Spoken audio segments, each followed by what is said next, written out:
After planning my father's funeral alone while my wife handled work emergencies, I found out she had spent that weekend vacationing with her ex.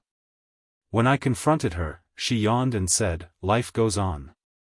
I waited until her company's annual meeting, and sent the vacation photos to every department, leaving her humiliated and unemployed within 24 hours. I never thought I'd have to plan my dad's funeral by myself. Not like this. He got sick out of nowhere. Just a sharp pain in his side one night, and then a diagnosis that hit us like a truck: pancreatic cancer. The doctor said it was aggressive, and they weren't kidding. 2 months. That's all we had. I watched a man who used to split wood with his bare hands turn into someone who couldn't even lift his head. The worst part? I thought my wife would be there for me. We've been married for 4 years. Dated 3 before that. I was with her through everything. Her mom's cancer scare, her job changes, her burnout episodes. I sat in hospital waiting rooms for her. I stayed up late rubbing her back during her panic attacks. So when my dad took a turn and the hospice nurse told me it was time, I thought she'd be right there. But all she said was, "I'm supposed to fly to Portland for work this weekend. We've got some high-stakes contract meetings. My boss will flip if I skip." I just stared at her. My dad is dying. She gave me this look like I was being unfair. "You said it could be days. Maybe next week. I'll only be gone 3 days. If anything changes, I'll fly right back." He died that Friday morning. She had already left. I called her. She didn't answer. I texted, "He's gone." She replied 4 hours later, "I'm so sorry. I'll call you tonight." She didn't. I planned everything on my own. Picked the casket. Talked to the funeral home. Wrote the obituary. My aunt flew in from Ohio. My dad's old friend Ron brought whiskey to share after the service. Everyone kept asking, "Where's Stacy?" I lied. Work trip. Bad timing. The funeral was small. Quiet. But it was mine. I stood at the podium and talked about the time my dad caught me skipping school and didn't yell, just made me chop wood all weekend until my hands bled. Everyone laughed. I teared up. I sat down in the front row and looked at the empty seat next to me. No wife. No hand to hold. I went home to an empty house. She came back Sunday night. Rolled her suitcase in and dumped it by the stairs. She was tan. Wearing a new sundress. Smelled like beach lotion. "I'm sorry," she said. "I'll call your mom tomorrow. I just need to sleep." I stared at her. My mom's been dead 3 years. She blinked, confused, then just walked upstairs. I should have known something was off right then.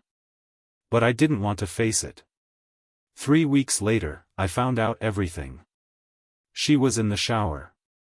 Her phone lit up. I wasn't looking to snoop, but the notification caught my eye, a message preview from someone named Evan Palmtree. I didn't recognize the emoji. I didn't recognize the name. I picked up the phone. It was locked. She'd changed the passcode a while back, said it was for work security. But she always reused her niece's birthday.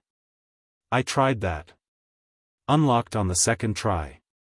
And there it was. A whole album. Titled, KW Weekend Sunrise. I opened it. My stomach dropped. Photos of her on a boat. Her in a bikini. Her sipping cocktails at a rooftop bar. Her in bed with another man, his arm across her stomach, her kissing his shoulder. Video clips of them laughing, her saying, "You still kiss like an idiot." The timestamps were all from that weekend. The same weekend I was burying my father. I just stared at the screen. My heart was pounding so hard I thought I might pass out. I felt this pressure behind my eyes, like something was going to burst. She was giggling in those videos, laughing like nothing mattered, while I stood alone at a gravesite. I put the phone back on the counter before she got out of the shower. I didn't say a word. Not that night. Not the next day. I needed time. The next weekend, we were in bed. The lights were off. She was turned away from me, scrolling through TikTok or whatever. I just stared at the ceiling. Then I said, "So, was the boat fun?" She froze. "What?" "I saw the pictures," I said. My voice was flat. Cold. "You were in Key West with your ex. Not in Portland. Not at work. You missed my dad's funeral to hook up with Evan." She turned over slowly. Her face was blank. "Jesus, Paul. Are you serious?" I didn't say anything. She sighed. Rolled her eyes. "It wasn't a hookup. It was just a weekend. I needed space. You were being intense. I didn't want to be around all that death." I just kept staring. Then she yawned. Yawned. "Look," she said, already pulling the blanket up. "I'm sorry your dad died. I really am. But life goes on." She turned away from me and went to sleep. Like nothing happened. I didn't sleep at all. I sat in the living room the entire night. My fists clenched. My throat tight. I wanted to scream. But I didn't. I just sat there. And I planned. She worked at a big company. Corporate logistics. The kind that flies people out to Vegas for conferences and hands out Team MVP awards like candy. She loved it. She bragged about how important she was. That she was giving the keynote speech at their annual conference in June. Said it was the biggest moment of her year. It was April. That gave me time. I copied everything from her phone. Photos, videos, screenshots of texts. I put them in folders. I made a timeline. I even found the guy's Instagram, Evan, and pulled some matching photos to back up the dates. Then I started doing research. I looked up her company's leadership team. Found email addresses. Tracked down the CEO, the VP of HR, the ethics committee, even a couple of her coworkers I remembered from parties. I took my time. Made sure it was perfect. I even waited until after she flew out to the conference.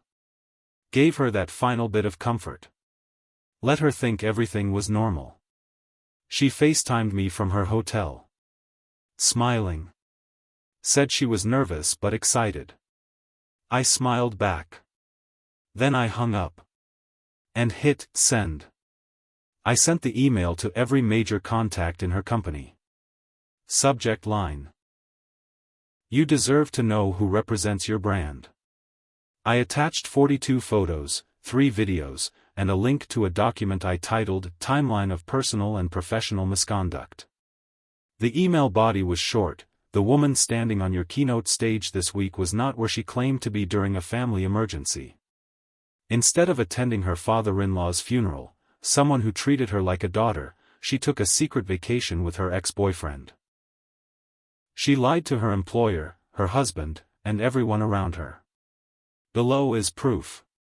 If this is who you want representing your company, that's your call. But I think the people she works with deserve to know. I didn't put my name. But I didn't need to. Everything else spoke for itself. The first sign it worked came within the hour. Her best friend from work, Candace, texted her, "Call me." Like now. WTF is happening? Then another message popped up from her direct manager. Something like, "Stacy, are you aware of this? We need to talk ASAP." I sat on the couch. Watching. By noon, she stopped texting altogether. Radio silence. Then around 3 p.m., she called me. I didn't pick up. She called again. This time I answered and just said, "Hello." Her voice was shaking. "Paul, what did you do?" I told the truth. "They're saying I lied. That I misused company funds. They want to launch an investigation. You humiliated me." "No," I said. "You did that yourself. I just gave them the pictures." "You don't understand," she yelled. "That was a personal trip. I paid for most of it out of pocket. I just told them I was in Portland so I wouldn't have to use PTO. Paul, come on. I made a mistake, okay? But this? You just destroyed my job. You missed my father's funeral. You lied to me. Slept with Evan. Then looked me in the face and said, 'Life goes on.'" Silence. Then, softly, "You're a monster." "No," I said. "You just finally met one." And I hung up. She came home early. That was the first twist. I expected her to stay in Chicago at least through the weekend, since that's where the conference was. But late Friday night, I heard the door slam and footsteps pounding into the house. I was in the kitchen. She stormed in, red-eyed, shaking. "They suspended me," she said. "Indefinite leave pending investigation. They think I misrepresented the trip as work-related. It's all over Slack. People are texting me like I'm a criminal. My boss said I embarrassed the entire strategy team." I said nothing. She dropped her suitcase on the floor. "Do you understand what you've done? I built that career for 8 years. I worked my ass off. And you just threw it away." "No," I said. "You threw it away the minute you booked a hotel in Key West with Evan while I was lowering my father into the ground." She went quiet. Then she tried to flip it. "You never even asked me why I did it." "Because you're a coward," I said. "And a liar." She flinched, but then something changed. Her face got calm. Cold. "You know what? Maybe I cheated. Fine. But this? This revenge fantasy you're living in? You crossed a line. You think this is going to make you feel better?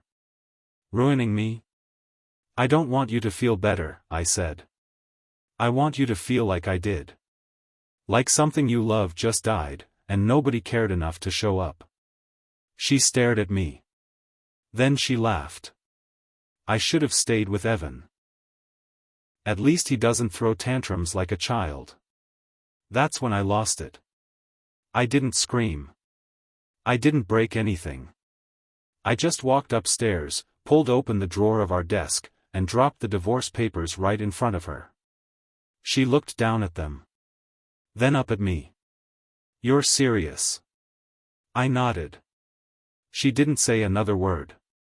Just walked into the guest room and slammed the door. But it didn't end there.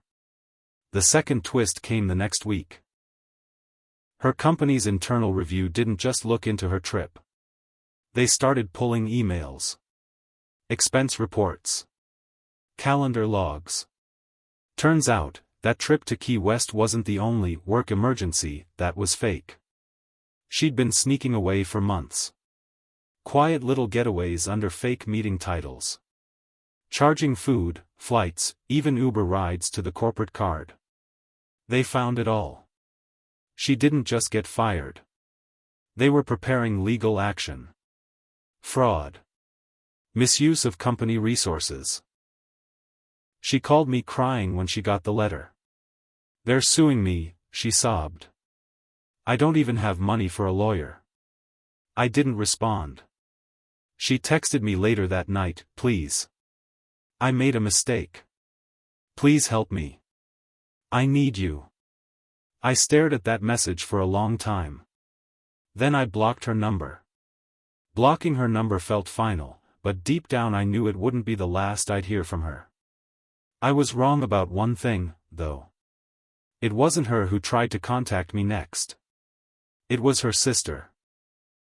Samantha showed up on my doorstep 2 days later. She lived in Flagstaff but somehow made the trip out to Denver overnight. She looked tired. No makeup, hair pulled back, like she hadn't slept.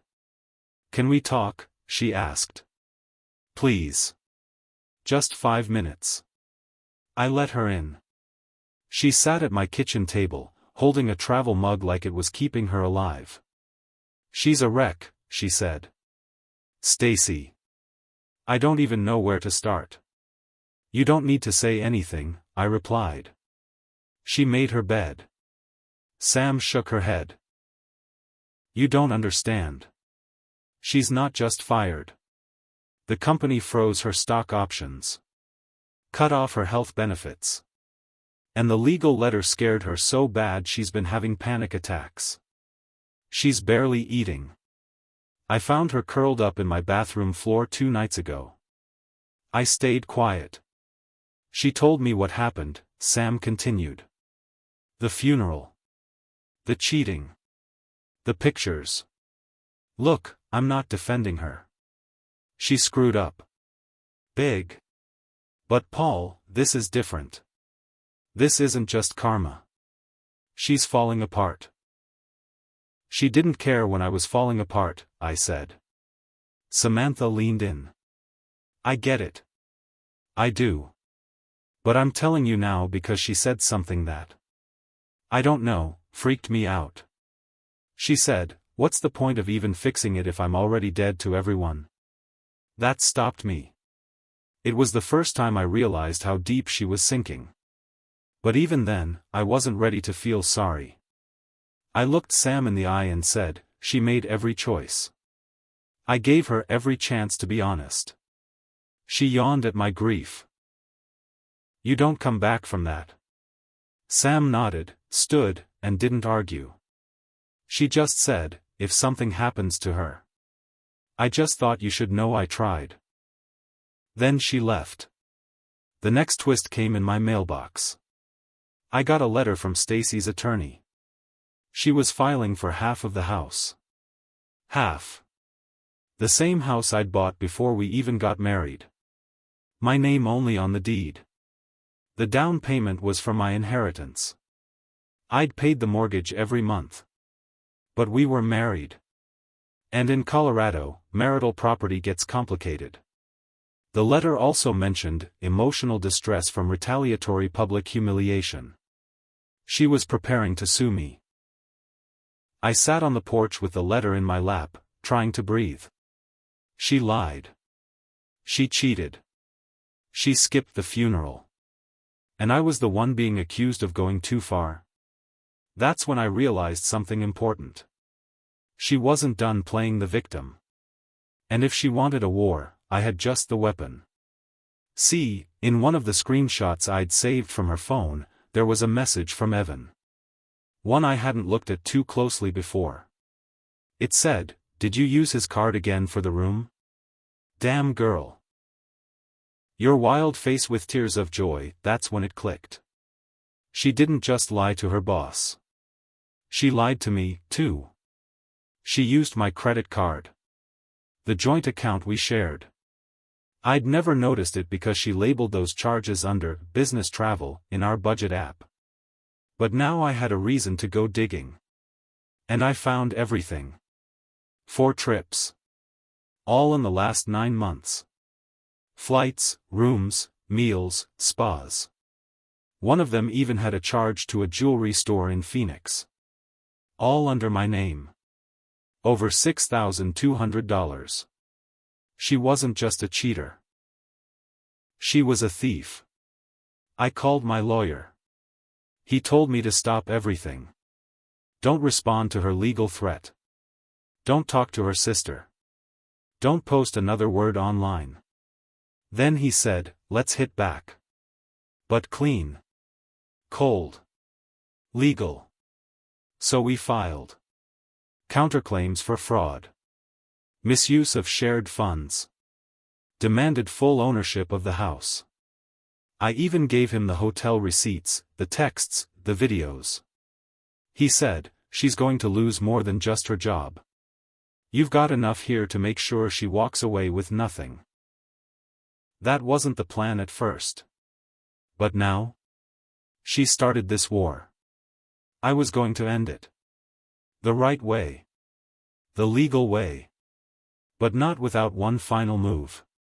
3 weeks later, while all this was unfolding, I got a knock at the door. It was Evan. In person. Standing on my porch in sunglasses, holding a six-pack of beer like we were old college buddies. I opened the door, stunned. "Hey man," he said casually. "You got a minute?" I didn't answer. He smiled. "Look, I know this is weird. But I just wanted to clear the air. I didn't know she was married when we first started hanging out again. She told me you guys were basically separated. I didn't find out the truth until I saw the stuff online." I still said nothing. He nodded. "She lied to me, too. And after your little email stunt, my boss got wind of it. Now I'm on unpaid leave. Apparently my company doesn't like their managers being involved in public scandals." I crossed my arms. "So what do you want?" He shrugged. "Just wanted to let you know, if you're planning on destroying her in court, and you need anything, photos, messages, receipts, I've got your back." I didn't take the beer. But I did take his number. That might have been the moment the scale tipped completely. She wanted to fight? She'd be facing both of us. And she had no idea it was coming. The court date finally came. Stacy walked in with her lawyer and an oversized tote bag. She looked nothing like the woman I married. Her skin was pale. She looked thinner, like she hadn't slept in weeks. She didn't glance at me. I didn't say anything either. My lawyer had everything organized into 3 thick binders, one for her financial fraud, one for the cheating, and one for the misuse of my credit. Evan had kept his word. He gave us email receipts, GPS data, even an audio message where she laughed about me being too dense to notice. The judge was a middle-aged woman with sharp eyes and no patience. She flipped through our evidence and sighed like she'd already made up her mind halfway through. Stacy's lawyer tried to paint her as a broken woman who was emotionally overwhelmed during a period of family tragedy. He said my email humiliated her publicly and impacted her career beyond what was fair. My lawyer waited for him to finish. Then he calmly played the hotel voicemail where she told Evan, "It's not like he matters anymore. I just need to get away from all his grief crap." The courtroom was dead silent. Stacy didn't look up. The judge ruled that day. I got the house. Full ownership. She was ordered to repay $6,234 in unauthorized credit card expenses. Her claim for alimony was denied due to marital misconduct and financial deception. But that wasn't the satisfying part. That came after. A week after the ruling, her company issued a press release. They weren't just firing her. They were cooperating with a fraud investigation. Turns out Stacy had been skimming company perks for years. Hotel upgrades. Unapproved flights. Even faked vendor dinners that were actually spa days. She was blacklisted from the industry. Word got out quick.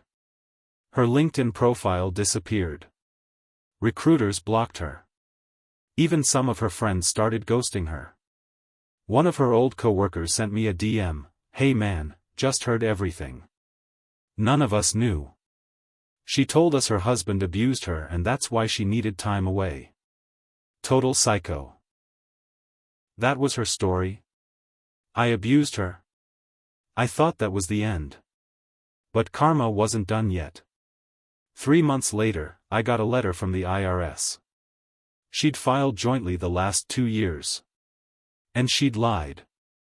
About everything. Underreported income. Claimed deductions she wasn't eligible for. And guess who was legally on the hook unless I could prove I didn't know? Me. I spent weeks with an accountant and my lawyer, showing them how she handled our taxes behind my back. How she had the TurboTax login. I even found screenshots from her email where she joked with a friend about shaving some corners off for a better return. It worked. The IRS cleared me. They went after her instead. She owed over $18,000 in penalties. Her car got repossessed. She started a GoFundMe. The bio said, going through a hard divorce and career sabotage, trying to rebuild. It raised $220. Mostly from her mom. Evan? He vanished. Deleted his socials. Word around the grapevine was that he moved to Florida and took a job selling boats. Guess the scandal followed him too. One day in early January, I walked into my dad's garage. I'd kept it mostly untouched after he passed. But that day I finally cleaned it out. Found his old tackle box. His Vietnam journal. Even a Father's Day card I made when I was 9. I stood there for a long time. And I cried. For real this time. Not the hollow kind you push down when someone leaves. The kind where you let it all come out. Because it was over. The marriage. The lies. The war. And all the pieces of myself I'd been holding together with tape. Now? I'm good. I sold the house. Moved into a small place near Golden, Colorado. Started going on hikes again. Bought a dog. Her name's Mags. I go fishing now and then, like my dad used to. I even started dating again. Slowly. Carefully. No more blind trust. I don't hate Stacy. Not anymore. I don't need to. Life handled it for me. The same way she once looked me in the eyes and said, "Life goes on," right after skipping my father's funeral. She was right. Life does go on. Just not the way she planned.